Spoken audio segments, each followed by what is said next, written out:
Between the two of them. The inside of Coates. Parker gets too heavily involved. And that's Whitehead and Coates.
Hello everybody and welcome to VRRC for the Formula 4 Academy series. Here the second round at Silverstone National. I'm Ed May and joining me in the commentary box is the wonderful Dave Marshall. You can see on your screens now Silverstone National.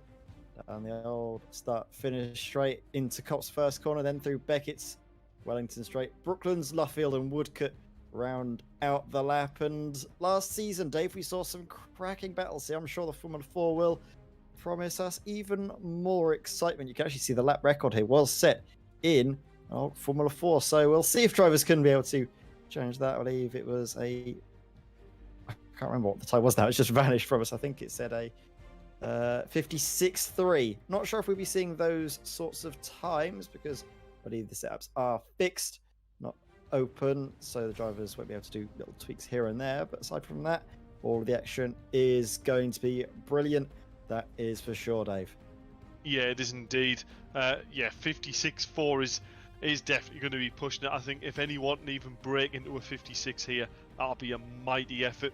But as you saw on the next screen there, you can see the Academy. So the whole idea behind the Academy is really just a series that really enables them people new to sim racing, them not confident enough to enter them bigger sim races with bigger prizes, and often bigger prizes means a bigger entry fee. And this is really just a great platform to get them up to speed and give them that confidence. So as you can see, we're in the Formula 4 discipline at the moment in Silverstone. There's a whole 6 rounds per championship. The tracks don't change from championship to championship, but the cars do. And crucially, we're in the Formula 4 at the moment, so high aero, but we've also got the likes of the Audi TT, which really uses that push-to-pass feature. We've already had MX-5, which is all about carrying momentum, and you can see the Caterhams as the last category, which, let's face it, Ed, I think the Caterhams could be a little bit leery. Oh yeah, they're going to be brilliant. You can see the prizes though that all the drivers will be fighting for this season. First prize is a pair of AOC gaming headphones and 2 hours one-to-one online coaching. And then you can see second place gets you Pamax car valeting and 2 hours one-to-one online coaching. And then third place, they also get 2 hours one-to-one online coaching with the wonderful Dave Marshall. But first hour is race car setup. The second hour is one-to-one race coaching in terms of getting themselves up to a little bit more pace on maybe a track that they're struggling with or a car that they're not quite coming to grips with. We know a lot of times drivers try to cash in their prizes, didn't they, to get to grips with the Formula 4 early, so it can of course help them going into next season, the Audi TTs. You can see here though what happened last time out at Brands Hatch. Luke Weston took race 1 and race 2 victories to bring himself up into contention. A very strong drive there. Simon Reed coming home in second place. Mick Sutton third for the night. Driver of the round had to be Luke Weston though, didn't it, Dave, following his amazing performances. Fastest driver out on circuit there and really getting to grips early doors in this Formula 4. Yeah, you know what? It was undeniable, his consistency, the outright speed he had, came away with nigh on a perfect weekend there. So, yeah, Luke Weston, fantastic drive. Great consistency as well, and also proven to be very, very quick in the practice sessions earlier on today at Silverstone National as well. So really interested to see how he's going to get on. Yeah, you can see as well the way he did it is that he didn't go for fastest lap. He was actually just managing the race, managing the tyres, which was a real key aspect of that Brands Hatch race. The drivers coming into it saying that the tyres were struggling, not really up into the way where they could push every lap. They had to sort of back off and manage the race. Do you reckon we'll be seeing the same thing here at Silverstone? Yeah, I would think so. I think the thing for me is quali is going to play such a crucial part in Silverstone. Brands, you know, you can battle it. There's Druids, you've got the slower corners. For me, Silverstone, the driver that comes out in the lead, it's not all done and dusted from the get-go. You know, if you start to create a gap, even up to a second long, by the time you come onto that back straight, that second be completely depleted just purely on that slipstream. So it takes a driver with quite a lot more pace here to really pull out any sort of gaps. And as we can see from the timing sheets in practice, there isn't them gaps available, Ed. No, there isn't. Field is very close throughout here, but we can see that the drivers might struggle with tyres fighting together over a lap, but they've got to first navigate the lap by themselves. The qualifying session is underway, and we can now go to a hot lap video from the wonderful Dave Marshall. We'll see his lap now.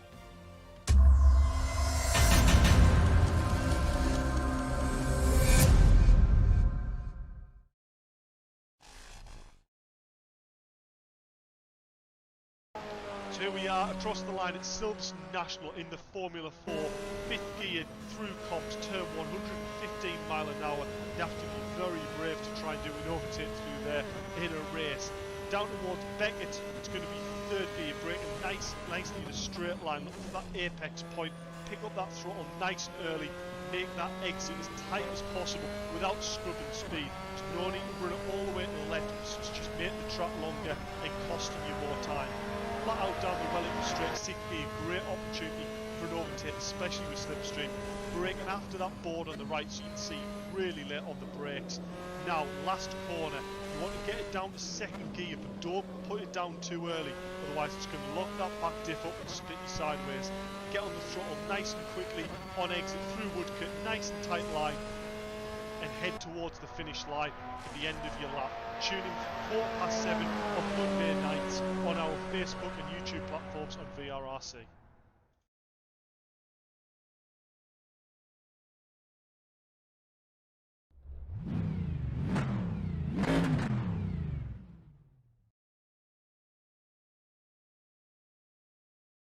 So that was a lap of the Silverstone National Circuit in the Formula 4 by Dave Marshall. Obviously, these laps that you post are also available to the drivers with a little bit of time in hand for them to try things out. Are we seeing any of the drivers all trying to follow in your footsteps? Maybe not doing that through Luffield, if at all possible. I'm not sure who that was. Might have been James McGill, was it? James McGill, yeah.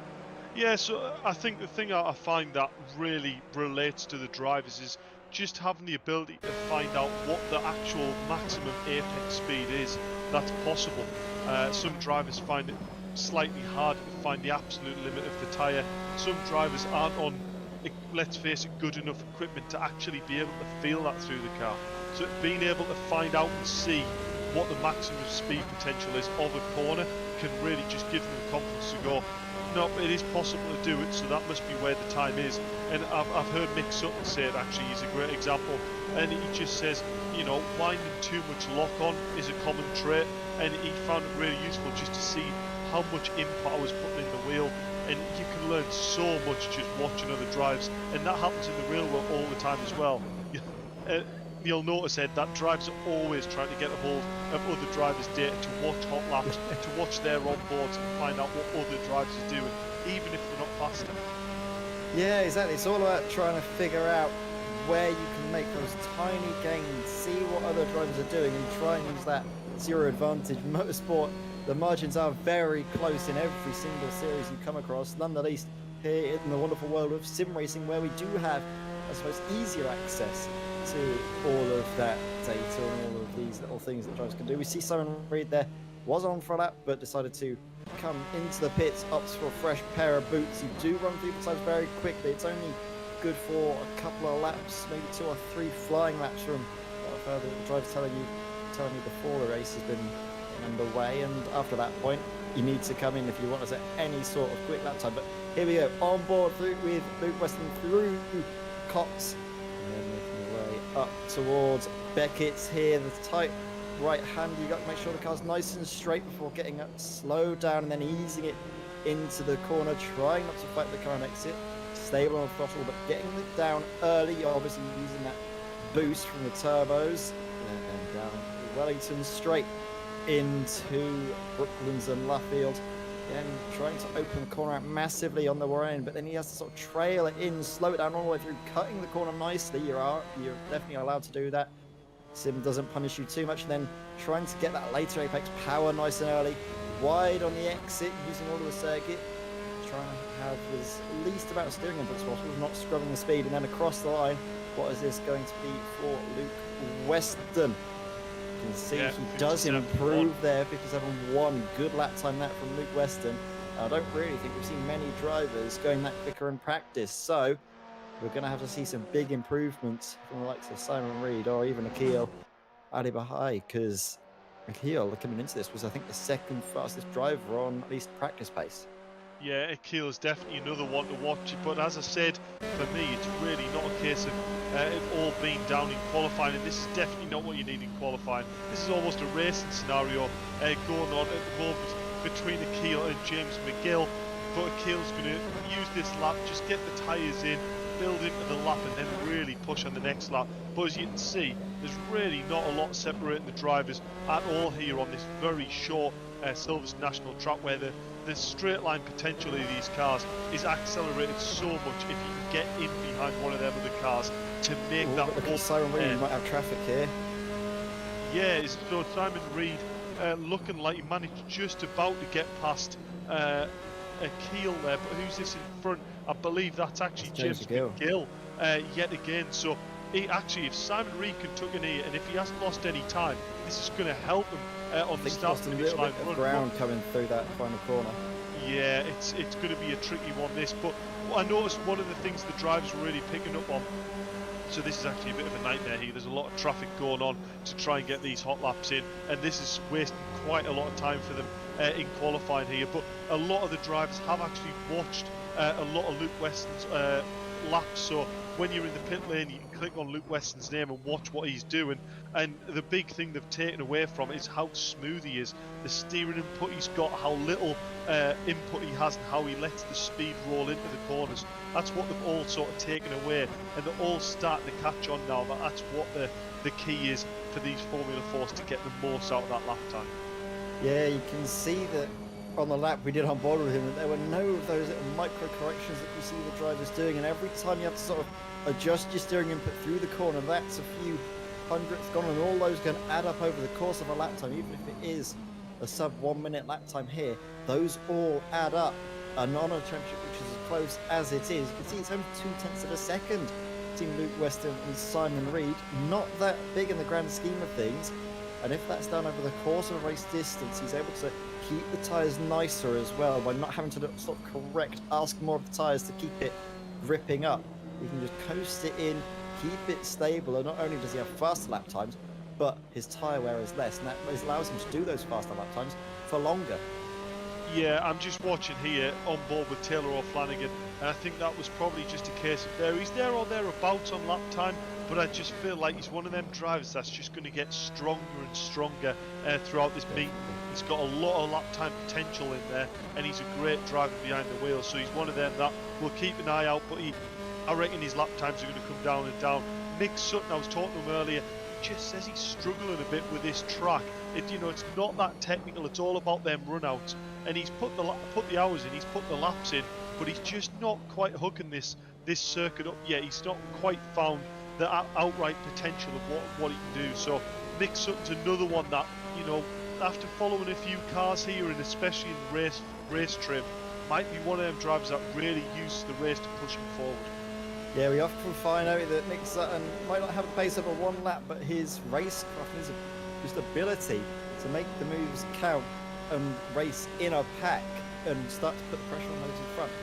That's his strongest suit, and that will help him to no end in the races. We can see just around the look for any times coming through. I thought for a moment we could see Luke Weston trying to prove, oh my word, Akil Halibai trying to get through there. I think that was James McGill again in a bit of strife coming through Brooklands. It was. So James McGill has definitely been in the wars, struggling to get a lap through here, but he did arrive a little bit late on in the session, and that could be what we're seeing here, just a bit out of practice. Yeah, I'm looking at Mick Sutton is actually on a great lap at the moment, setting a really good sector one. So Mick Sutton looking like he's going to put a lap in where it's going to put him up a few positions here. Let's have a watch as he goes over the finish line. I must say, great colour scheme on this car as well. Oh. There we go, up into third place at 57.4. That's exactly what he needed, and crucially, look, there's Simon Reed. We know Mick Sutton and Simon Reed have got a nice friendly rivalry, should we say, Ed. They like to keep each other being competitive. So Simon Reed's got the edge on Mick Sutton at the moment, but I mean, look at the gap, it's hardly by anything. No, you're absolutely right there. Very thin margins here at the top of the field. Simon Reed just edging it out, but we're trying to see if Simon Reed has enough in the tank to try and challenge for the all-important pole position. It can help you a lot in these races, especially if you know that Luke Weston's race pace is strong, which it is. To get in front of to try and hold him up, the cat amongst the pigeons, that will help him to no end. First sector, not a personal best, but still very respectable from Simon Reed. We'll see what he will manage. We can follow Brad Smith across the line. There's no improvements on the table for Brad, but he's able to get a good run. Oh, but he just overcooks it. The AstroTurf, very slippy, and that's seen him spin out and hit the wall, and I don't know if he's able to repair the car in qualifying. That could be it over for him. Yeah, I mean, that would be a very, very expensive crash in real life, and I imagine he wouldn't be driving back to the pits, but he's managing to crawl it back. It is still managing to drive, but yes, if he can get that back to the pits, the car will be ready to go back out. Interestingly enough, I was just talking to this the other day to Mick Sutton, who's currently just purchased a direct drive wheel. He's upgraded from a belt-driven wheel, so you're looking at a budget of, you know, around £500 for a belt drive, and you can double it, if not a bit more, for a direct drive. And the biggest thing that he noticed in the difference was there moments there where you start to get on the AstroTurf, as we saw Brad Smith doing, and it's just one of them where once the car starts to break away, it's just that much quicker to feel the back of the car going. So it's not necessarily that it makes you faster, but with you feeling a lot more, you feel like you're driving the car more. Belt drive's almost got this slight lag, this slight like dead zone in it, if you like. So I would recommend for anyone watching this who is looking for the next upgrade or really wants a bit more car feel from what they've got, a direct drive wheel is definitely a good way to go. Yeah, I've put myself on the waiting list for those new direct drives from Fanatec, but I think I'll be the back end of a very long waiting list because there's so many drivers looking for it because it's such a good price point, and I mean it's definitely going to be an upgrade from what I've got, Logitech G29, but you can see that a lot of drivers, they swear by their equipment. You do see some drivers at the top level using things like the Logitech gear driven or even belt driven, and they swear by it because they've gotten so used to the feel and they know just little things that they can feel, even if it's not the most accurate, it can help them out. And while it might not be the most realistic, it is still a very good little bit of kit. And that's the thing about sim racing, is that it's open to everyone. People with different bits of kit can still duke it out with the others. We're following Simon Reed though, and he's just gotten ahead. You can see behind, I believe that to be is that Brad Smith? Oh, Simon Reed though, overcooks Simon Reed with a spin and Brad Smith. Yeah. Oh, and the noddy car. I believe that was Kenny Press with a huge collision. Press just arriving at the scene of the accident very quickly, and that could be something to watch out for in the races because you do have to commit a lot into Brooklands and Luffield, carrying a lot of speed through. And like you said, if you Brands Hatch, if you're braking while turning, these cars do not like that whatsoever. They like to swap ends. So, well, on their A game throughout the races to not make any mistakes. I would say this is one of them tracks where brake bias is absolutely crucial. You know, you've got some really difficult braking points. You can see this corner here, really straight in the braking zone, getting all your braking done, and then you're off the brakes to turn in. But the other two corners, the braking's done as you start to trail in, so too much of that brake bias pushing backwards can really get that back end stepping out and make the car very snatchy. On the other hand, too much brake bias forward, and it can actually have a similar result because of the weight transfer on the front end. So, you know, these drivers, I imagine, have played around quite a lot moving the brake bias front and back, and I like to think they've found a nice, happy balance now, but that could all change when you've got a full tank of fuel in for a race.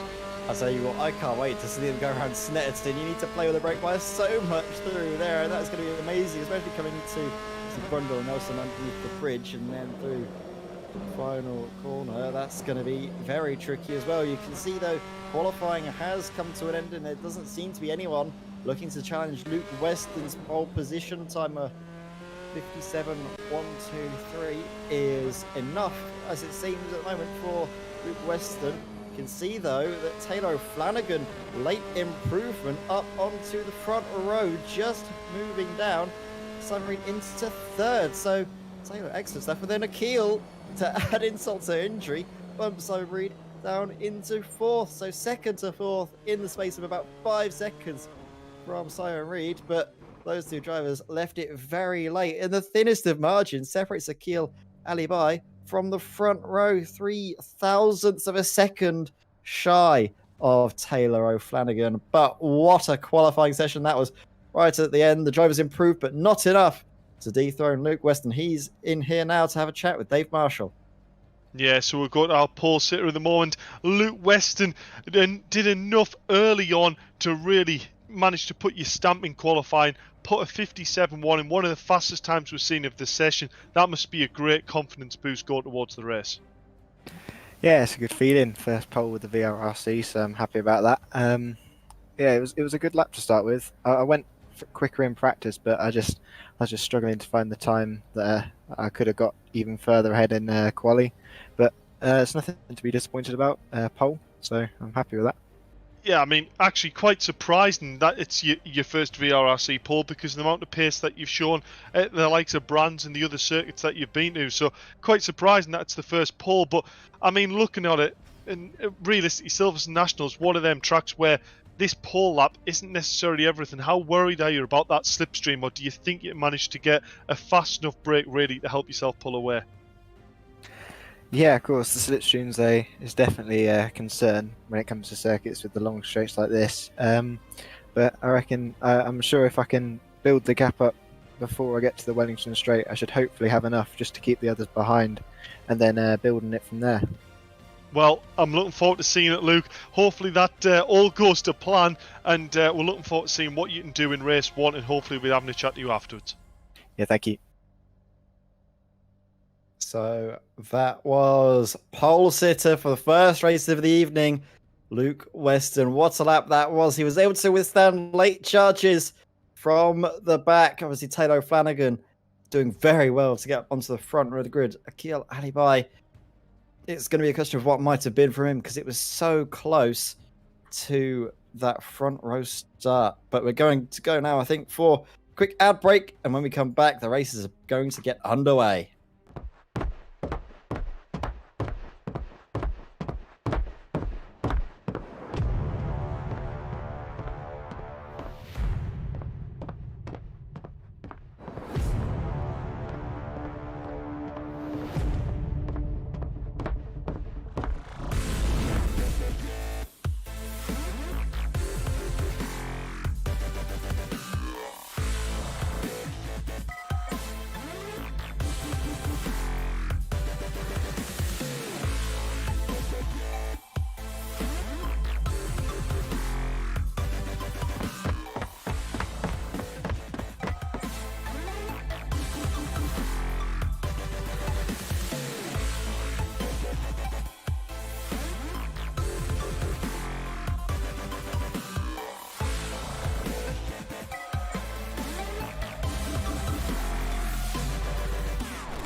Welcome back to the VRRC. First race is about to get underway here this evening at the Silverstone National Circuit. Not long now, a minute until the lights go green. And Dave, what are we going to be looking forward to in this? Can Taylor O'Flanagan challenge Luke Weston for the lead? Well, I'm going to say it now. Let's hope there isn't a bit of a Hamilton Verstappen incident in turn 1. I had to say it, didn't I? We're at waiting for that. In an open wheel car. It's inevitable. It might happen. But yeah, I have told the drivers in the briefing that, you know, they can use the escape on the outside of the corner, use the extension of the corner, as long as they don't gain an unfair advantage. So for what I mean by that is, if there's not room for a car on the outside of a corner, they can extend it, but as long as when they rejoin still alongside each other. I don't see cars using it as an overtaking opportunity. But I think it's the fairest way of doing it, and it also provides the safest possible way of racing as well, while also making it a brilliant spectacle. Yeah, definitely. So you can see the lights now coming onto your screens. Luke Weston, Tyler Flanagan, front row start. Who's going to get the better run? Outside line or inside line into the first corner. The revs go up. You can see them now go racing, and it's a dead heat at the front between Luke Weston and Taylor O'Flanagan. Very equal in how they get away. You can see Luke Weston covering off Taylor O'Flanagan into the first corner. I think Luke has been able to get in front just about. You can see how close they are now on the run into Brooklands. Look at this brilliant camera shot, almost coming right over the top of us, and then into Brooklands. And there's a spinner off there. And there's a collision. Oh my word! Several cars all taken out, and that has got to be a virtual safety car. You can see, I think, Kenny Press involved, Sam Milner, Mick Sutton, Simon Reed, all down the order. It's very, very surprising to see that being the area where we see the incidents, where usually Cops has got a bit of a reputation after maybe events in other racing categories, open wheel racing. You can see now, though, the safety car is called virtual safety car, so Luke Weston has to slow it right down and allow the rest of the field to catch up. You can imagine it will be the end of the next lap as Luke Weston comes across the line. That will be the final lap, and then they'll all bunch up, and it will be up to Luke Weston to set the pace heading through the final corner here. Drivers also trying to keep the tyre temperatures up. It's so crucial to keep it in the window, because we can see moments like we saw into Brooklands, drivers low grip, slippy tyres, making mistakes. It's difficult to piece together exactly what happened. It looked like one of the drivers just sort of made a mistake all by themselves, and then that just had a cascading effect. Drivers trying to avoid the incident, other drivers not able to get out of the way, and then that just really brought a massive domino effect. But you can see the cars now going down the Wellington Straight, just trying to keep the heat into the tyres. You can see Brad Smith there up behind our race leader Luke Weston, just weaving about left to right. And I believe, Dave, we're going to be having the safety car in this lap. We are indeed. So Luke Weston's got control of the pack here. It's down to him when he's going to use that judgment call to go. I believe, in fact, I think he has gone. But remember, no overtaking until that finish line. And then it is driver's go. Luke Weston, I would say, hasn't actually got the run that he really needed there. The pack has all gone with him at the moment, all pressing. And I tell you what, he's leaving himself very vulnerable here for the restart going down towards turn one. Is this a Hamilton Verstappen moment? Oh, we're going to see. We're going to follow Luke Weston and Brad Smith. And you can see Brad Smith opted to go wide. He did the same thing you were saying in the driver briefing, allowing himself to run a little bit wider to avoid the incident. But is he going to have his nose in front into Brooklands? Oh, they almost touch. And look at this.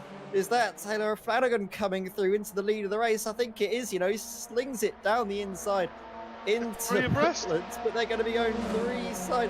Now they will come down into Brooklands. Oh my word, around the outside. Is Taylor O'Flanagan going to carry that speed and then hold the inside line for Luffield? You can see them coming through here. He does, you know, and that could be him sealing that move into first position. Yes, Taylor O'Flanagan will come across the line for this third lap of racing in the lead ahead of Luke Weston and Brad Smith. I was wondering if we were going to see Luke Weston have it his own way, and he definitely won't, because look at this. Brad Smith is going to try for a second chance at a move on Luke Weston coming into Cops. Oh, but you know what? He's overcooked it, the same as he did in qualifying. Overcooks it, slides out onto the AstroTurf. Very slippy stuff, and that's seen him out of the race. Yeah, that's the second time we've seen Brad Smith have that exact same problem there. That's a huge problem.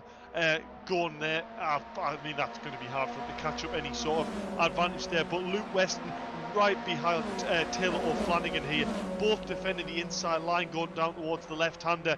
And we're going to watch them round the last corner here. Who's going to have the advantage? It's still Taylor. You can see a lot sharper of a line there where Luke opens it up, tries to carry the flow through. But look at the pack behind. Akil, I believe, is third place there. Sam Milner doing a great job just behind. Simon Reed and Mick Sutton, actually, Ed. Both drivers, I would say, really struggling to actually try and get through this pack at the moment. Yeah, definitely, but it might be about just looking after the tyres at this stage of the race, not looking to go for any passing manoeuvres. You see something very wide there off the circuit, looking for any way through on Sam Milner, down the inside potentially into Beckett's, and do you know what, he might have a run here, as long as he hasn't had to scrub too much speed by that extra amount of steering, not to sort of make the corner narrower for himself to avoid contact. He's going to be vulnerable from Kenny Press in the Noddy car. Is he going to go for a move himself down the inside into Brooklands? And you know what? I think he's got that move. Great stuff. Committed onto the brakes. Got it stopped just in time. I think Sam Milner, though, did his own part in making sure that move was nice and safe. And just slotting in behind. Didn't want to get a shovel back through the pack because Kenny Press and Mick Sutton were very close behind and had a danger of losing out not just one position, but maybe two or three. Yeah, and I'm just looking at the lap times, and the lap times aren't actually what I was expecting. Taylor O'Flanagan last lap, a 58 dead. Luke Weston, a 58.3.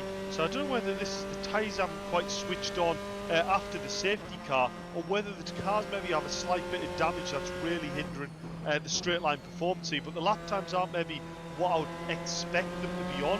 But I tell you what, Taylor O'Flanagan is doing a great job to keep Luke Weston behind the front. Yeah, obviously I think there's a bit more fuel on board in these cars as well, so they're able to go as quick as they would, lightened up for qualifying, and also the drivers aren't attacking as hard as they would in qualifying. You saw in qualifying, oh, there's a double spin up in front, I think. Mick Sutton. Yes, it is Mick Sutton and Sam Milner, both together having spins on their own accord, coming into Brooklands. They're just overcooking it. They couldn't catch it in time for Lufwood and just spin themselves all the way around. So we can see drivers making gains on their half. Following Simon Reed now, looking for a podium place. He's going to get a run, you know, on Akil Alibai. And will he be saying bye-bye to Alibai into next corner? No, because he's covered off nicely. The number 19, you can see, taking a defensive line, forcing Simon Reed to go around the outside. Is there a cutback on the cards for Simon? No. Will he be able to power out to the corner nicely? Gets into the slipstream. He's going to look for the inside line, and Akil is not there to close it off in time. Simon Reed with massive amounts of closing speed. The slipstream working wonders. And into Brooklands, he's going to take this position. Or, oh my word, Akil is going to carry the momentum, carry the speed through. Simon has to afford him the racing room. Brilliant stuff there, great stuff. Yeah, that's fantastic bravery there by Akil. Really, that there was like, no, Simon, you think you're late on the brakes, I'm going to be a bit late and I'm going to brave it around the outside. But you can see Sam Reed just seemed to have quite a lot more straight line punch. Maybe this is some form of front wing or rear wing damage here by Akil, and that was very nearly, I'm going to mention again, a Hamilton Verstappen moment there, but that is the way it should have happened. Didn't quite have the corner there. Akil just backed out of it, and you can see Simon Reed now working his way up into third place. But actually, look at this, Sam Milner off in turn one, so he's had an off there. Brad Smith, I believe, has actually put it through the pits, so Brad Smith is a lap down, even though he's amongst the pack. And Mick Sutton, not the performance we usually expect to see, struggling down there in 7th place at the moment. Yeah, James McGill, you can actually see a little bit of damage on the front end of Mick Sutton's car. I think he was one of the drivers in the mix in that first lap incident.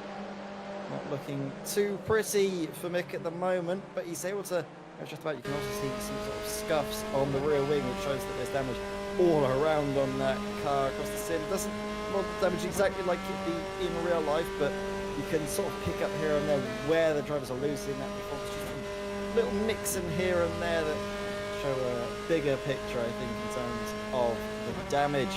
Speaking of damage, how much has been done to Akil Alibai? He was much slower than Simon Reed on the straight line, like you very accurately pointed out there.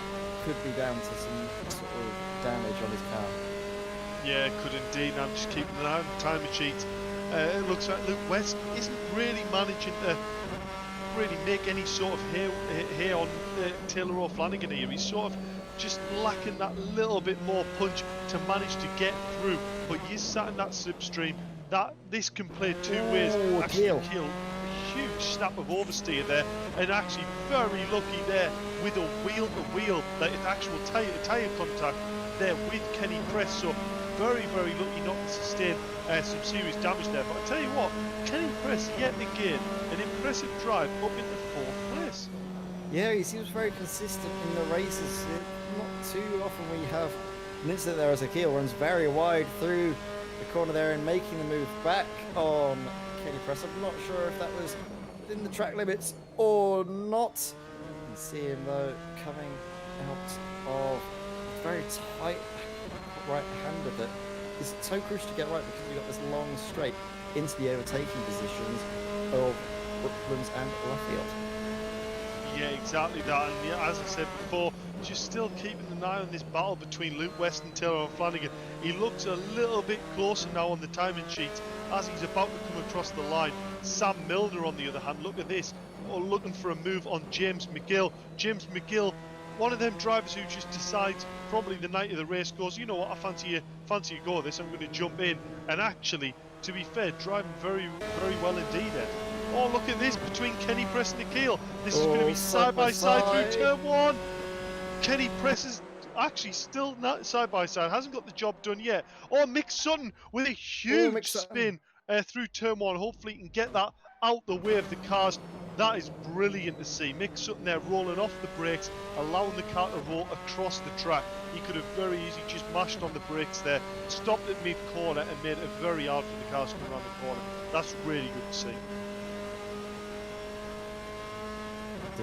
Dear, there's action going on here. I don't think my internet can take it. Had a bit of a hiccup there. Hopefully it's back down to normal, because I want to be able to see all of this action here. You can see Keel Alibi is trying to keep Kenny Press at bay. Definitely damage done to the front of the Noddy car, but he's going to be trying to close the gap down. Slipstream is very strong in these Formula 4 cars. Oh, Sam Milner again fighting with James McGill, and James McGill once again defending brilliantly. Yeah, driving very, very well indeed here. James McGill seemed to struggle a little bit in qualifying, but actually in race trim, really putting out a good effort. And actually the big news is Luke Weston has managed just to put a nose past the side of Taylor O'Flanagan, but this is going to come down to the brakes. Taylor's lay on the brakes, a sideways moment, huge save there, but he's managed actually to stay ahead of Luke Weston there. But them little moments there is just what's going to cook them tyres a little bit. You don't want to start overdriving these tyres. But what I was going to say there before, Ed, was actually, you know, Luke Weston's been in the slipstream a long time behind Taylor here. And actually, a lot of people think, well, that means you can lap a little bit slower, use the straight line speed to pull yourself back in. But actually what it can do is, it means you actually get more tyres scrub, because you've got less aero force on your car. So actually, Luke Weston's tyres might be in a worse state than actually Taylor, who's winning the race at the moment. Yeah, it's going to be tricky, but you can see Luke Weston getting the corner done brilliantly there.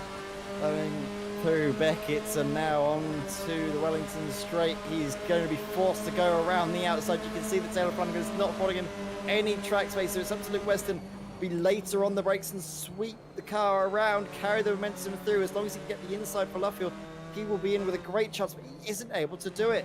Taylor Flanagan yet again pulling off a brilliant defensive move, holds the inside line very firm and then just carries the speed through into Luffield, and once again keeps himself in the lead of the race. But you can see Luke Weston isn't using too much of his tyres in trying to stay in front. I think Taylor Flanagan in defending might start to struggle in the latter part. Yeah, you might be right, but I tell you what, I think for Taylor, the remaining 6 minutes of this race is going to be very, very long indeed. Constantly probably looking in his mirror. That there is his weak point, that second corner there. He's really struggling to get the best momentum out of that corner possible, and that's what's allowing Luke to keep having this chance of pulling alongside and possibly being able to get past. But as you can see, Taylor O'Flanagan has still got a nose in front. That's very late on the brakes by Luke Weston. There from Luke Weston On the outside. Oh, Luke Weston's up the inside. Taylor O'Flanagan, look at this, it's wheel-to-wheel action. Is he going to leave room on the outside? Taylor O'Flanagan's still there, side by side by Luke Weston here. This is where I bet Taylor's probably got the bit between his teeth. He's going to have the slipstream, go down to turn 1. I tell you what, he might actually have the overlap here. Is he going to be late on the brakes, committed around the outside? He is indeed, side-by-side action. But now Luke Weston has the job done. Now it's going to be a case of the boot is on the other foot. How well can Luke Weston defend this? Luke Weston coming into Brooklands there. Oh my word, Taylor Flanagan dives it down the inside at Beck. It's a brilliant overtake there. Committed. Luke Weston doing very well to see that and affording the track space. The door's open because Luke Weston always goes for that later apex, and that leaves him vulnerable to a move from Taylor Flanagan. I don't know if he was expecting Taylor to go for it, but you know what? He might as well because he's so vulnerable. And look again, he might have overcooked the tyres because Luke Weston sees an opportunity and goes for it. And again, look at the slide there. Taylor Flanagan loses control, regains it, only drops back a little bit of time, but of course loses out on the lead of the race. Amazing car control on display though from those top 2 drivers.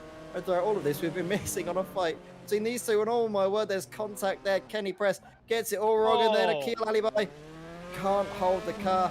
They have contact with one another, and well, you can see car going by. I'm not sure who that was. That might have actually been Brad Smith, I think, coming through a lap down, but we're very grateful to not have been involved in that incident. Yeah, definitely. That's one of them moments where it was just the slightest of taps, but all it takes is the slightest of taps in this car. They're very nervy with any sort of collision front to back. But yeah, it's one of them things, isn't it? The car came back across the track. As he said, Brad Smith did very, very well there not to be caught up in that mess as well. But I tell you what, I think you called it just the lap before there. I think Taylor O'Flanagan's maybe just pushed them tyres a little bit too hard now, and that's why he's really struggling to get them lap times back down and hold on to battle Luke Weston here. Their back left, I think, is just a little bit hot. And I tell you what, Simon Reed isn't too far off the back of this.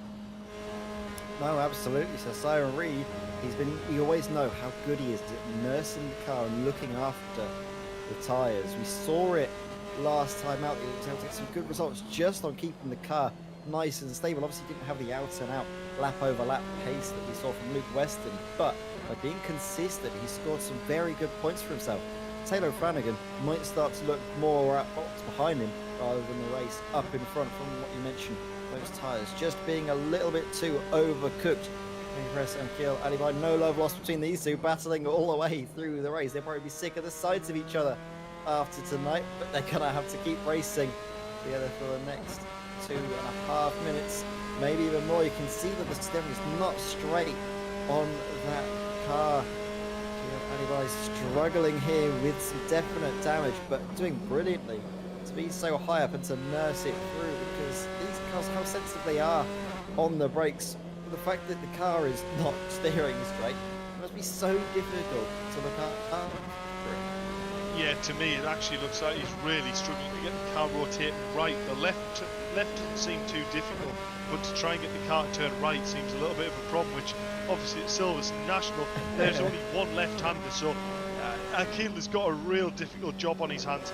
Yeah, look there, look how much lock he's got on, he's still ran wide, so Akil is really struggling here. Kenny Press is starting to pull away, and I'm just keeping an eye on the gap between Simon Reed and Taylor O'Flanagan. Last lap, almost identical lap times, but I just feel like Simon Reed's just getting a little bit closer each lap. So we'll keep an eye on this. Taylor O'Flanagan is just about to come across the line roundabout now. Actually, Luke Weston put in the fastest lap of the race, a 57.6. But yeah, as I thought, Taylor O'Flanagan 58.1, Simon Reed a 58.2. So both drivers lap very, very similar lap times indeed. Or as you see Brad Smith going very slowly out of Luffield here. Obviously is a lap down and trying to get out of the way from other drivers on the circuit. Thing to note though is of course Luke Weston, you can definitely tell now that he was managing the race earlier. He's doing 58s to begin with, and now has got the lap times down into the 57s, mid 57s at that. So great race management from Luke Weston up at the front of the field, who's going to come around the final corner and start his final lap of the race. You can see the gap he's been able to open up as well, almost 3 seconds to second place Taylor O'Flanagan. So it's been an amazing race, but he had to work for it, and that is the main thing. He didn't have it all his own way, so this is going to make this victory all the more sweeter. Yeah, it is indeed, and I think Taylor's probably learnt quite a lot from race 1 of you know, how hot the tyres can get if you start to overdrive. So we're making sure in the interview we ask him, you know, how undrivable did the car get? You know, did he push the tyres a little bit too hard, or did Luke Weston just have that little bit of a pace advantage, which, to be fair, is what it's looking like. And it looks like Luke Weston was just managing them tyres behind him and letting Taylor do the work, and then, you know, really in the second half of the race, then he can put the overtake on and really fight back. Yeah, definitely. Of course, things to think of, and you can start thinking of things to ask him, Dave. You've already been doing that, because we're going out of the final corner now. And look at that, the gap nearly 4 seconds as they come across the line. So Luke Weston able to bring out a second on that final lap to take the checkered flag, take another race victory. That makes it 3 from 3. Absolute domination so far at the early stages of this Academy Formula 4 Championship by Luke Weston. Taylor O'Flanagan coming across the line there in second place. Great drive from him. Spirited attack at the front, just wasn't able to secure the race victory in the end. And Simon Reed, again, good consistent race management, sees him bag another podium of the series. Kenny Press coming home in 4th position. Good battle between himself and Akil Alibai to secure that position. Akil coming home with bent steering in 5th place. Great stuff from him. You can see the rest of the cars making their way across the line now. James McGill, good consistent drive into 6th place. Sam Milner 7th. Brad Smith 8th. Mick Sutton having a race to forget down in 9th. But all of the drivers are here, and they can now have a word with Dave Marshall. Yeah, I'll quickly jump to a P3 finisher, Simon Reed. I mean, it was a bit of a difficult start there with the virtual safety car having to be called out. But other than that, not a bad race for you, getting yourself up in the podium spot and actually really starting to make a good move towards the back of Taylor O'Flanagan towards the end of the race. Yeah, I mean, yeah, as you said, the start wasn't great, and yeah, I had a bit of a mistake, which resulted in going back to last, but managed to pick my way through, and I felt like, you know, while Taylor and Luke were having their battle, I was gaining on them, but yeah, unfortunately, I wasn't able to gain fast enough to get any better result, but obviously can't grumble with another podium. No, well, we're quite surprised in what we saw, actually. We thought Silverstone might be more of a case of, you know, the slipstream will do the work and it might be uneventful around the corners, but actually, Silverstone's proved to be one of them tracks where, you know, the overtakes in the corners were actually, well, basically every single lap, so it was really impressive to see. I mean, regarding the tyres, how did you feel the tyres held on there during the race? Were they struggling much with it, all being majority right-handers around this track? Certainly, you notice the temperature build up in that front left, like particularly around the fast corners like Cops. But I find it's easier to manage the tyres around here than it was at Brands Hatch. Well, looking forward to seeing how you get on in race 2 anyway, Simon. Going to be slightly more difficult from further back on the grid, but let's see how you get on. Yeah, cheers, Dave. I'm looking forward to it. I'll move on. Our second place finisher, Taylor O'Flanagan, the first podium spot you've had with VRRC here. Not quite enough to hold on to the lead from Luke Weston there, but still a great finish there in second place. Yeah, it was absolutely an amazing race. I was feeling really grateful to be out in the front quite early. I felt good, but Luke is seriously quick, and as soon as we started battling, my tyres just felt like there was nothing there. And then as soon as he got in front, he is seriously quick. So when we were driving around by ourselves, there was not a lot of catching him. Yeah, I was going to ask you a similar sort of question to what I did with Simon. We did notice that, you know, you really start to struggle with your tyres sort of midway through that session towards the end. A few little slides here and there. And once you start to get them slides, them tyres really start to cook, don't they? Yeah, I'm not used to it at all, so it nearly caught me by surprise again. But learning from Brands, I just kept thinking to myself, I need to keep it pointing the right way this time. Well, you did a great job to bring it home in second place there. Unfortunately, a slightly more difficult job now with the reverse grid. So looking forward to seeing how you can get through that, and hopefully another good, strong finish for you later on. Yeah, looking forward to it. Thank you. Thanks for that, Taylor. I'll move on to our P1 finisher, I mean, I'm not going to commentators curse this, but the start of almost a perfect weekend, pole lap converted into a P1 finish. But I tell you what, Taylor O'Flanagan didn't make that easy for you, did you, Luke? No, he really didn't. So well done to Taylor and to Simon. They both drove really good races. I was actually struggling to keep up with him in the first race, but then once we got into the battle, it was good fun, that battle, and he was driving really well today.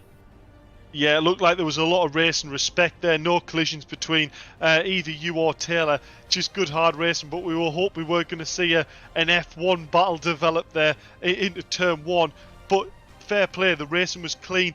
I take it was the slipstream that really helped you keep your tyres in a little bit better than what Taylor was, who was in front, maybe pushing it a little bit harder. Yeah, the slipstream does seem to play into the car behind's favour, as there's no surprise really. But in terms of keeping the tyres clean, you just got to sit in the slipstream, follow what they're doing, and not push them too hard. And then, as you can see in the second half of the race, if you look after them, the time really comes to you. Well, huge congratulations, Luke, on taking race 1 win. Looking forward to seeing what you can do from the reverse grid, and good luck for that. Thank you very much. So all of the drivers make their way out of the comms box and make their way back into the cockpits here for the second race. That will be underway very shortly, of course. Top 10 reverse grid, which effectively reverses the entire field here. So we will see the drivers out on the circuit. Brad Smith starting on the front row, head of Sam Milner, James McGill, Akil Alibai, Kenny Press, Simon Reed, Taylor O'Flanagan, Luke Weston, Mick Sutton, and that is all of the drivers actually on the grid. So again, a minute to go until the lights go out. Dave, who's your mark for another race victory? You know what? You can't rule Luke Weston out with the outright pace he's got. The problem is I've got the beginning of the start of the race is that tight through the early stuff. Any sort of front and back damage to these cars really hinders that straight line performance. So Luke Weston's got a super hard job to try and get through this pack cleanly, but he has the pace advantage. So all he needs to do is keep his nose clean, be really patient, and let the full 20-minute race just come to him. If he tries to rush this off the line, he might be really bitten by his pace. Yeah, but a driver that will be looking to try and rush off the line and make up as many positions as possible is Mick Sutton down there in 9th position. Has a lot to try and claw back because his first race did not go the way he was hoping for at all. So you can imagine the bit is between his teeth to at least salvage something out of this race weekend. We know he's quick enough to challenge for podiums. Will we see that this evening? The lights are coming on though. The engine notes are rising, and for the second and final time this evening, we will go racing here at Silverstone, and it's a good start there from the number 4. Watch out for Sam Milner down the inside into the first corner. They will be going side by side. Is Brad Smith going to be able to hold on to the lead? It will keep it side by side and then try and slot through in single file. Luke Weston already up a few places into 6th place. We're going to watch them though coming into the corner where we saw all of the drama happen last time, and there's still drama here as I think James McGill has a collision with Kenny Press. Yeah, that was a little bit of a drama there. One car with a slight spin there, but the rest of the drivers on a relatively clean getaway. Look at this, 3x3. We've got Simon Reed, Taylor O'Flanagan, and Mick Sutton all battling really quite hard here. Yeah, I don't think that was at the scale of the incident we saw on the first race, so I doubt there to be any sort of safety car being called. We'll let this race run out for the moment. We can see up in front, Brad Smith leads the way ahead of Sam Milner, Akil Alibai, Taylor O'Flanagan, Simon Reed, Mick Sutton, and Luke Weston, who played it a little bit safe, was up into 6th place at one stage, but I think backed out of it coming into Beckett. Didn't want to risk contact that we saw happen behind him on the opening lap. Look at this though, Simon Reed, you can see him trying to close it down, seeing if there's any move on O'Flanagan, and look at that diving down the inside, so close to contact, judges it to perfection though, and now we'll get a bit of slipstream from those in front to secure 4th place. Great stuff that from Simon. Yeah, that was a super committed move there. He went, right, I'm going to put my car up the inside of there, and I tell you what, look behind, that's Luke Weston trying to go up the inside of both drivers there. Is that going to work out? You can just see it in your mirror. but actually, to me, that looks like he's got Mick it. Sutton's just about got his nose alongside Luke Weston there. This is going to be a pull all the way down to turn 1, but actually, no, it's job done. Luke Weston, 2 cars in 1 corner. Taylor O'Flanagan down to 7th place. He's not going to be too happy with that, but he is pulled alongside him. Mick Sutton there. And Mick Sutton there, a last minute little dive and a little break. Taylor O'Flanagan had to just duck in left and then try and get the 7th straight. But I tell you what, Mick Sutton's not giving him much room here. But that doesn't matter for Taylor O'Flanagan. He's going to put it round the outside. Mick Sutton's slightly late on the brakes there. I do think Mick Sutton's brake bias might be a little bit too far forward. That's what we're maybe seeing, which that's why he's struggling to get the car to rotate right when he's on the brakes, whereas you can see Taylor super nice on the brakes there. You can see Taylor not giving him much room at all, as is Mick Sutton did. But Mick Sutton's going to go right outside with just a little brake of traction there. And who's this up in front? Is that Brad Smith? No, sorry, it's Akil. Akil's slow on the run out of the last corner. Sam Milner slow as well. And Simon Reed's found himself up in 2nd place already. I should have put Simon Reed down as a possible race winner. Yeah, definitely. Simon Reed looking very racy here, and Akil defending from race 1. Victor and championship leader Luke Weston. But look at this, look down the inside. You can see Akil's trying to squeeze him, trying to hold on to that 4th position spot. Is he going to get through? No. Oh, I thought for a moment there was going to be contact with Luke Weston having to back out. You could see that gap was going to close down. Akil not wanting to give up the position so easily. And now is that actually hampered his run, because Taylor O'Flanagan is closing down. I don't think we'll go for a move though into Brooklands and Luffield. No, we'll slot in behind and maybe try and follow Luke Weston through on his charge up through the field. Yeah, and I tell you something actually, for Brad Smith to be, a double spinner last race and a non-finisher. I think that might be from damage that he was spinning, but yeah. Yeah, definitely. but to see him lapping, he's currently just done a 57.9 with fuel on board. Simon Reed's only doing a 57.8, so actually Brad Smith is properly in this because he's got a good gap at the moment over Simon Reed. Plus, clear air means that you're not using the tyres so much. Obviously, you don't have that Exactly, dirty air, yeah. like you mentioned, Dave. So this could be Brad Smith's best chance of a race victory so far this season. And we saw, didn't we, last season in the MX5, Brad was a very, very sort of exciting driver to see how he's developing. Wasn't quite up to speed immediately when he made his debut at Stetton, but here at Silverstone, he's starting to come into his own in the Formula 4. He obviously, oh my word, who's that? That's Akil Ali, making a mistake, almost getting collected by Luke Weston. You can see how close those two came on the apex of Brooklands. Amazing stuff. They all got through that in one piece, and that's helped out Luke Weston. He doesn't have to fight to take that 4th place. It's given to him, and now he can focus on trying to catch up to Sam Milner, get himself in the podium places, and from there, manage the race, slowly close the gap to those front 2, and then go for it at the end that we saw happen in that first race. Yeah, and interesting enough, I'm just looking at Luke Weston and Taylor O'Flanagan's lap times, and they're around the 58.1s, 58.2s.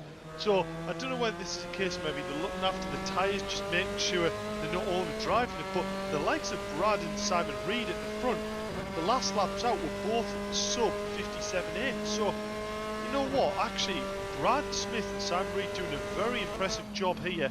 And you've got to remember, Luke Weston and Taylor O'Flanagan, the two are the fastest drivers from race 1. They've got Sam Milner as a block here between the two drivers. So it's a great chance for their front 2 to really put some distance between the fast front runners from race 1. Yeah, Luke Weston was very quickly caught up to the back of Sam Milner as Taylor Flanagan coming through. Beckett's had a massive amount of oversteer that he had to correct it very well, but that's not going to do his tyres any good. You can see Luke Weston sending the car through the first corner, doesn't run wide at all. This is going to be a brilliant chance for a move down the inside into Beckett's. You can see Sam Milner realises he's just too slow coming out of the corner, gives the inside to Luke Weston and might look to try and get a slipstream drive through the rest of the corner. Oh, almost comes across the nose of Taylor Flanagan. So now they were going to try and fight it all the way into Brooklands. The slipstream has helped out Sam Milner a little bit. He's able to secure 4th place, but Taylor Flanagan down the inside tries to follow Luke Weston through, slightly overcooks it. Is he going to use that chance though for a move down the inside into Luffield? What a move! Oh my word, great stuff. He took a little bit of oversteer or understeer rather, but made it work to his advantage. And Luke Weston, look at this, they're close on the exit. Is there going to be enough room? Yes, just about. I was worried that Luke Weston was going to get forced off the circuit here, but driving speed from a good exit is going to now come to a good entry, is it? Into Cops, not quite got the overlap, but he's going to send it into the corner, forcing Taylor Flanagan to go wide. And there's a spinner in the background. Sam Milner, was there contact, or did he just overcook it? It's Mick Sutton as well. That's a spin, I think, on his own accord. That was some seriously good racing there between Luke West and Taylor O'Flanagan. That was absolutely phenomenal to see Taylor O'Flanagan use that slipstream, gain the advantage behind Sam Milner, then went left, used the advantage from Luke Weston, and then managed to outbrake Luke Weston around the outside between the two cars and have the inside line in the last right-hander. Just phenomenal move. I tell you what, we are seeing a championship battle here between Luke West and Taylor O'Flanagan. These two drivers really seem to have the grips of this car. And I tell you what, if the racing like this continues for the rest of the season between these two, we are in for some treat. But more to the point, look what it's done for Brad Smith and Simon Reed. They are gone, they are round the first corner, they have managed to pull it down. Yeah, definitely. So this is great stuff here. Watching this fight unfold, Luke Weston again battling brilliantly with Taylor Flanagan up into third place. Thank God you were able to fill for a bit there, Dave, because I couldn't. I had to take a bit of a breather after all of that action on the lap before. They carried on, of course. Simon Reed now closing the gap to Brad Smith. These two fight. Their advantage to the rest of the field will diminish significantly. And look at this, different lights being taken by the drivers. I'm not sure if that was maybe a mistake by Brad Smith. You can see the car's definitely not working for him. Simon Reed's going to use this chance to go for it. He will obviously be slower out of the corner by taking such a shallow exit, allowing Brad Smith to power the car out, get on the throttle and use that extra bit of boost as a result. Into Cops there, it's sort of dead heat. Simon Reed takes the smarter option, doesn't make it too wide, doesn't risk obviously a Hamilton Verstappen collision. I'm going to jump on the bandwagon now, Dave. And, well, you can see these two are starting to fight, and the gap is starting to come down. Yeah, it is indeed. And I tell you what, Simon Reed's starting to look really quite racy here now. But I tell you one thing I'm noticing.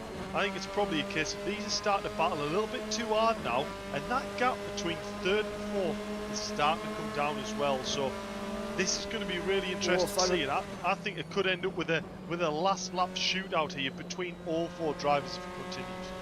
I thought for a moment Simon was going to absolutely send it on Brad Smith, but broke a little bit earlier. And is this his way of trying to get Brad Smith to use all of his tyre performance? Just looking down the inside, not going for the moves though, and forcing Brad Smith to really use all of his tyres to sort of stay in front, to defend these moves from Simon. Ooh, this could be a good bit of strategy here from the man who won last season's championship, and this is the reason why he's got a good race in mind, as well as a good racing pair of hands and a good pair of feet as well, because he's a quick peddler as Simon, and he's showing that he's not too bad when it comes to the strategy as well. He isn't indeed. I tell you what, Simon is driving very, very well here, but also Brad is soaking up some serious pressure here at the front. But both drivers are costing quite a lot of time. They were half a second slower than Luke West and Taylor Flanagan. They're in third and fourth place. So this is actually a battle that's really starting to hinder the actual outright pace of them. Brad Smith is in a great position here to bring home a good podium position. He just needs to maybe almost let Simon Reed get away a bit, hold at the back of him, use that slipstream to get a bit of that lap time there, and then he's got a good chance of bringing home a podium finish. If these two keep tripping over themselves, this could end up coming right down to the wire with all four of them. Good move though, wasn't it? Down into Brooklands by Simon Reed that last lap to take back, or to take, I think for the first time this evening, the lead of the race. So Simon Reed could find himself as well getting his first race victory of the season, the first race victory that hasn't gone into the hands of Luke Weston. But in the background, look who is arriving. It's the man himself. Speak of the devil, and he shall appear. Luke Weston in third place, arriving very close with about 8.5 minutes to go in this race. It's not over yet, Dave. It isn't. I'm going to say, you know what? This is on for Taylor O'Flanagan. I think he's looked after his tyres a little bit better this time, and he's on the back of Luke Weston. He could use that slipstream, and if Luke Weston gets onto the back of that pack and doesn't manage to get through, think of the advantage Taylor O'Flanagan might have in the flow he has through the corner to possibly open up an overtake opportunity. This is a brilliant battle here going on currently between Brad Smith and Simon Reed. Brad Smith's going to go left down towards the right-hander before the back straight. This is going to put him on the outside line. Simon Reed's going to be probably late on the brakes here, I would have thought. He is indeed, but look, this Brad Smith's got the cutback. He's on the power, he's on the boost. That turbo's kicked in. Can he tuck in? This is a brilliant opportunity to open up an opportunity going down towards this left-hander here in the slipstream. Will he go for a last-minute move on the brakes? He doesn't. He stays right. I'm quite surprised that he didn't have the extra slipstream effect there to get the move done. Oh, and he very nearly clips the back there of Simon Reed. I tell you what, Simon Reed must have a mirror full of Brad Smith at the moment. But look at Luke Weston. Luke Weston's really making some good progress. And I tell you what, I'm not going to rule it out. Kenny Press is not too far off either. I was thinking that the reason why Brad Smith didn't go for that move was because he was worried about the charge behind. Speaking of that charge, Luke Weston has just set his fastest lap of the race, 57.807. Very quick lap time there, and you're going to expect him to close in again. Simon Reed and Brad Smith very close together, coming through Beckett's onto the Wellington straight. Slipstream working in the favour of Brad Smith once more, but won't be close enough, I imagine, for a move down the inside through Brooklands and then the right-hander of Luffield. Look at this though, Luke Weston can see these two cars getting closer. No, he sees a spinner up in front, and he's going to just doesn't know which way to go. Does he go left? Does he go right? He takes the smarter option, goes to the right-hand side, and unfortunately for Brad Smith, he's seen what looks like a short locked-in podium finish just pass him by. I'm gutted. I am gutted for Brad Smith. That was such a drive there, holding on to the lead for the majority of the race, and then even once he'd been passed, really putting the fight up against Simon Reed. Absolutely gutted to see it finishing with him just losing the back end there, a long slide. You know, a fourth place finish is still not looking too bad on the books, but honestly, he deserves a really good chance of one of them podium spots there, I think, Ed. Yeah, definitely. As we follow Akil Alibai, you mentioned Kenny Press could be on for a race victory, but if he's involved in this fight with Akil Alibai, they'll slow each other up, and I don't think Kenny Press can do anything about it, because look at this, Akil has such a good run coming into Brooklands late on the brakes. Is he got the move? Yes, he does. Is there a cutback though from Kenny Press? There is. He's got a lot of speed. He'll open the corner out through Luffield and try and get that later apex, but look, number 19 hugs it, gets a good run out as well. So Akil Alibai, brilliant move there to secure 5th position. He could find himself up into 4th if Brad Smith's little half spin has done a lot of damage to his tyres, which you would imagine it would have done. Speaking of though, further in front, that gap now is down to less than a second between Luke Weston and Simon Reed, who currently leads this race with 5 minutes still to go. Yeah, he does indeed. And I tell you what, this is not a battle that Luke Weston will want to go on for too long. He knows Taylor O'Farrell, isn't too far off the back of this train. Any sort of delay in Luke Weston managing to get past Simon Reed here is really going to cost him some serious time. So I tell you what, this is definitely not done and dusted yet. Simon Reed has got a job on here. Going to have to try and keep Luke Weston behind. Yes, so we'll follow this fight all the way through until the end. And look, Luke Weston is getting very close now. They're nearly nose to tail coming into the first corner. Luke Weston really up there now. You can see he's just set fastest lap of the race as well, putting on the pressure, but Taylor Flanagan as well might be there to pick up the pieces. Should these two come to blows? Look at this down the inside. It was a little bit of a late lunge potentially from Luke Weston, who decided to back out of it, forces someone to use his tyres to carry more speed into the corner. I think he would have wanted to, scrubbing the rubber. And this fight is on. 4 minutes to go now. Not long left for Luke Weston to try and find a move to get back the lead of the race, to secure another perfect evening. If he can make it 2 race victories here, I'll be 4 on the trot. What a way to say that this is his championship, to get these race victories so early on in the series. Probably demoralised this competition a little bit as well, but Simon Reed is keeping his head up, trying to fight against Luke Weston for all he's worth, and you know what? He could do this. He could take a race victory here so long as he's able to put his car in just the right points. You could, and I think it's probably going to come down to a little bit of how much tyres these drivers have got left in the car. Lines out that by Simon Reed, just a little bit costly here onto this back straight. This is going to allow Luke Weston to get a super drive on here, and I'd imagine you get the slipstream. This might be not too much of a battle. Oh, Simon Reed's let him go left there. I would say that's probably the slightly easier line. Simon Reed, he is going to need to hang it around the outside, which he has done in fact. Oh, no. Simon Reed with a huge save in fact. I was going to say a huge spin. A massive save by Simon Reed here. But now the danger is how hot are them tyres going to be? And is this going to mean Taylor O'Flanagan is going to be right on his case as well? Yeah, so that was a little bit strange. I think for me there was a little bit of lag, I think, when we came aboard with Simon Reed just as before the contact was made. But amazing the stuff to look after the car, to hold it. Second place might be where we find Simon Reed finishing, but what a move, what driving. I think for me that was racing against those two cars, banging wheels. There wasn't anything malicious in it, I think, from Mick Weston's point of view. It was just a bit of hard racing, and I'll tell you what, Simon Reed, amazing stuff to hold on to it, Dave. Like you mentioned, it's so difficult to get these cars back under control when they go. You don't have the downforce rushing over the car to keep yourself planted. You're just relying on sort of catching it back when it grips up. Amazing stuff that from Simon Reed, I'll be honest. Yeah, it's just one of them cases of just turn the steering on all the way to the lock stops and then hope that that's enough lock to try and straighten the car out, to which Simon Reed, I think if it was 1 degree more he would have lost it, but a brilliant effort there to keep. But I tell you what, could be wrong here, but Taylor O'Flanagan's red car seems to be getting closer in that mirror. Definitely. So what can Taylor do? He's seen Simon Reed have that little moment as he may be thinking, right, I had a similar moment, but maybe my tyres are a little bit more in good stead. You know what, he gets a good run as well coming out of Beckett's a little bit wide. That might have held him up. He had to get a bit more steering lock on to actually make the corner. Doesn't get a good enough run, does he? The slipstream not saving him here. Simon Reed will be able to hold on for a little while longer, and we will start the final lap when Luke Weston makes it across the line. So, are we going to find Taylor O'Flanagan in with a shot of a move, taking a little too much, trying to maybe V off the corner a little bit, as, a bit wide there from Simon Reed, had to back out the throttle to actually make the corner.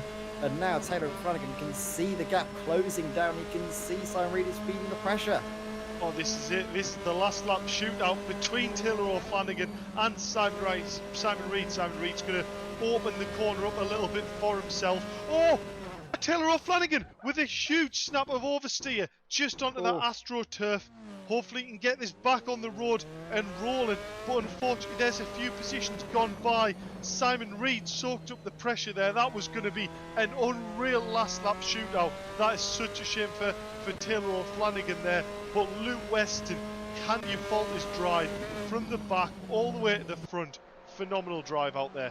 Brilliant Just can't argue stuff. with it. You cannot, no, and we don't want to say it, but it might be another driver of the round performance from Luke Weston. We'll have to see if, Dave, you agree, because, I mean, again, coming through from the back, fighting his way as well in that first race. He's just so good in these Formula 4 cars. He's gotten to grips with it right out of the gates, and Luke Weston will come across the line to take a 4th race victory of the season. Complete domination in the Formula 4 Academy Championship. Simon Reed coming through in 2nd place. Another good, respectable podium finish from himself. Akil Alibai, 3rd place for him as well. A good drive from Akil. I don't know. I'm not sure if my memory serves right, but is that his first podium of the series? I believe it is. I believe that's his first podium with VRRC, in fact. It's a brilliant drive as a recovery drive for himself. But if I'm honest, I think he's probably going to be a little bit disheartened with the performance today. I think he had quite a lot more potential in the car, especially from his lap times. He just maybe struggled a little bit on that tyre strategy as well. So really interested to see that. But I tell you what, I think the later the season goes, he's definitely going to be one of them drivers that just gets stronger and stronger. Yeah, and we've had 3 different shouts for driver of the round now. So Tom O'Farrell, who's on the cameras doing brilliant work as always. It could be O'Flanagan, Taylor O'Flanagan for Drive of the Round. Dave, I've seen you piped up thinking about Kenny Press, so we've got very conflicting answers for who's driver of the round. You know what? There's several drivers on the table. You can't deny that Luke Weston's performance there could deserve driver of the day. Taylor O'Flanagan was a fantastic drive until that last moment, but also he's had brilliant support in the YouTube with the comments, and that's probably going to sway it for me. But also really impressed with Kenny Press.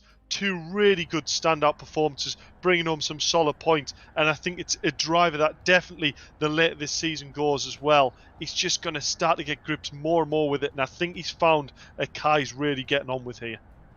Yeah, definitely. I think I might agree with you, Dave, though. Kenny Press, 2 4th-place finishes, just narrowly missing out on the podium places. Those will come to him. But for me, Kenny Press, driver of the round. Well, I believe that is his first driver of the round as well there. And I'm just going to look here. So we jump into the interview booth and we've got Akil finishing in P3. Akil, are you there? Yeah, I'm here. Yeah, fantastic drive there. Maybe not a brilliant race one for yourself, just struggling a little bit with the tyre temperatures on the rear of the car. But a podium position finish in race 2, you must be reasonably happy with that, are you?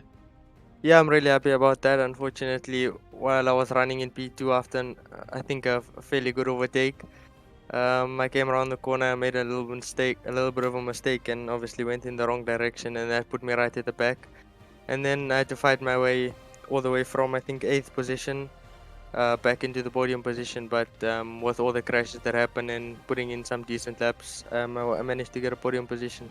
Yeah. Well, fantastic effort there, Akil, bringing home the P3. And I've already said to Ed, I think definitely a bit more seat time in the car. And I think definitely towards the end of this championship, you're going to be one of them front runners really pushing for them podium spots. Fantastic racing, Matt. Thanks. I'll move on. Our P2 finisher, Simon Reed. That Luke Weston's just got a habit of just managing to get through the grid, doesn't he? Yeah, he does. Oh, sorry. Absolutely, he does. Yeah, he's got a lot of pace. He's a very fast driver. He's definitely found the car he's comfortable with.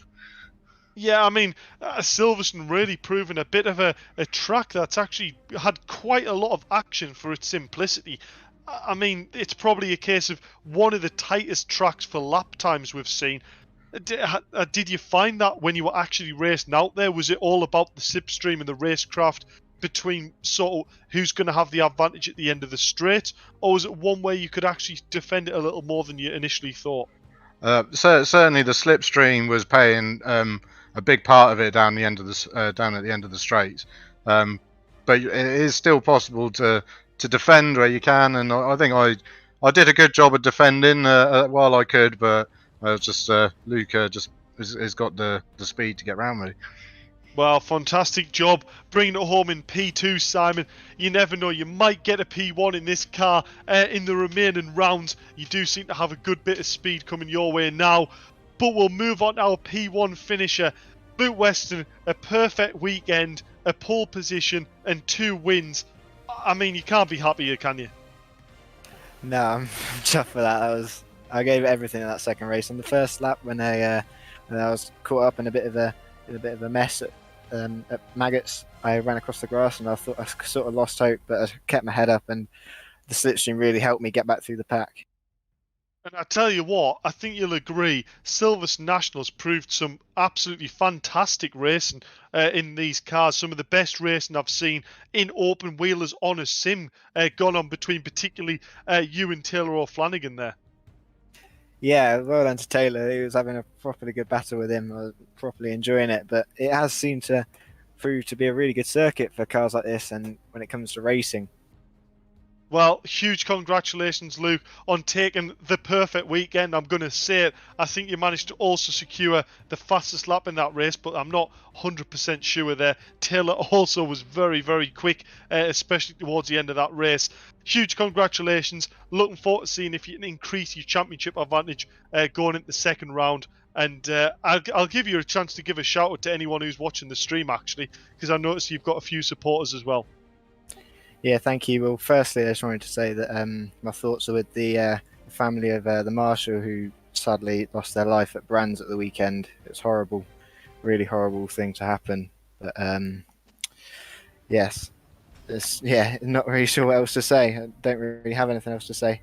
But, yeah, I think we all completely agree with that, Luke. You know, it's one of them things where we never want it to happen. No marshal expects to go to volunteer and not to come home, essentially. So yeah, huge loss to the marshalling community, and I think it's really helped raise awareness for how much the marshals actually do, and we'll hopefully see a lot more racing drivers actually support them during the weekends rather than just thinking about themselves. So well done, Luke, there on bringing that up as well.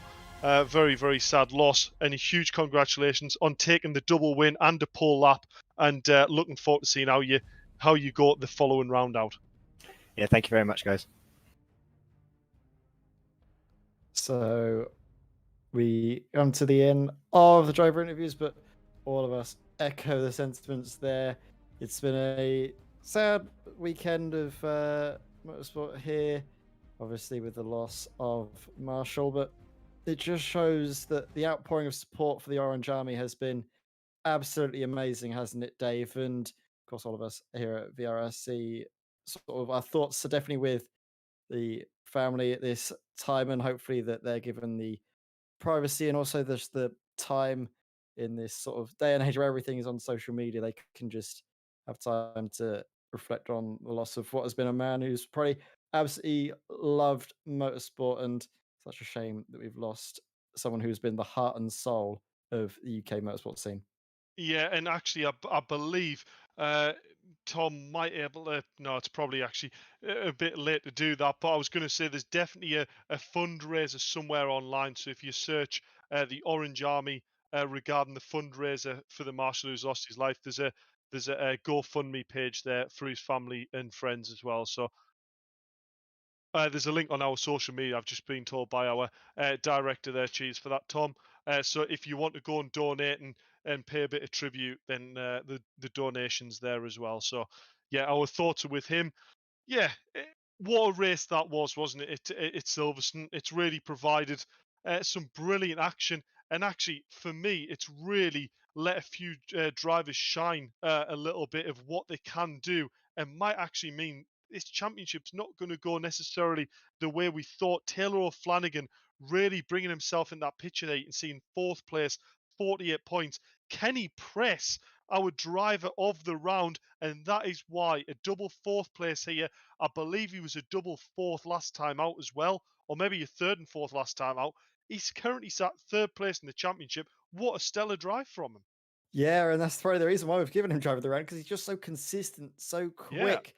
I think I incorrectly said that he hasn't got a podium, but he did get a podium last time out at Brands Hatch. So with racing like that, you can certainly expect him to get a few more and potentially even a race victory to add to his tally. So great stuff there from Kenny, driver of the round. But Luke Weston, once again, having a stranglehold on the first place finish, the top step of the podium. Will any drivers be able to take that away from him?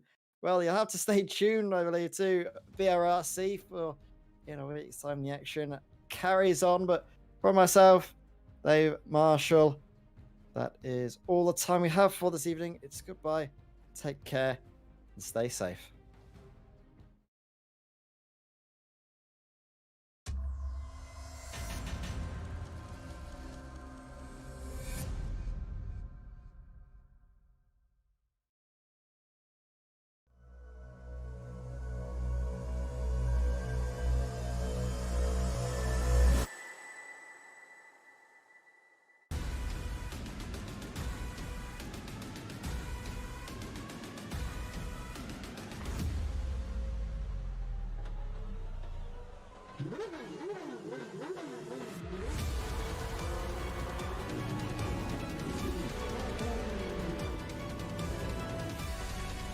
Between the two of them. The inside of Coates. Parker gets too heavily involved. And that's Whitehead and Coates.